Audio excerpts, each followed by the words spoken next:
আসসালামু আলাইকুম। বাসা থেকে বের হওয়ার সময় আমার মা লাইট মারলো ক্ষেতের ভিতরে। লাইট মারার পরে দেখছে যে ওই জায়গায় কিছু একটা আছে। তারপর আমাকে ডাক দিল। ডাক দেওয়ার পরে তারপর ভালো করে দেখতেছি কিছু একটা আছে ক্ষেতের ভিতরে, যেটা মাছ আমরা মনে করছিলাম। আসলে সেখানে একটা মাছ ছিল। মাছটা দেখার পরে আমরা বাসা থেকে খাঁচা নিয়ে আসি। যেই খাঁচাটা হচ্ছে আপনার ওই যে মুরগি ঢাকে, সেই খাঁচাগুলো নিয়ে আসি। একটা খাঁচা নিয়ে আসার পরে ওইখানে দিয়ে আমি এটাকে ঢেকে দেই, মানে মাছটা আটকে দেই। দেওয়ার পরে ওইখানে ইট দিয়ে রাখি। তারপরে আমি অনেকক্ষণ ধরে বসে থাকি। আমার অনেক মানে ভয় লাগতেছিল, কিরকম জানি সাপের মতো মনে হইতেছিল। তারপর আমার বাবা আসে। বাবা আসার পরে এই মাছটা ধরার জন্য আমরা যাই। তো দেখেন মাছটা ধরতাছি কিভাবে, এই খেসাটা একেবারে ভেঙে ফেলছি মাছটা ধরার জন্য।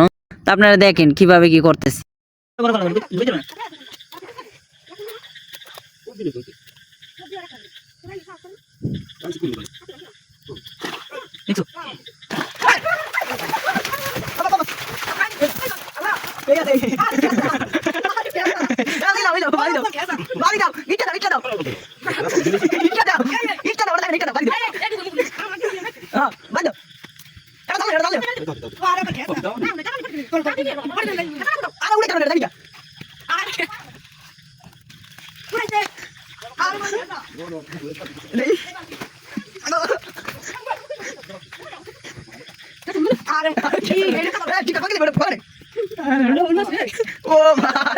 যারা এই ভিডিওটা লাস্ট পর্যন্ত দেখতেছেন, আজকে জুলাই মাসের 3 তারিখ রোজ শুক্রবার, জুম্মার দিন।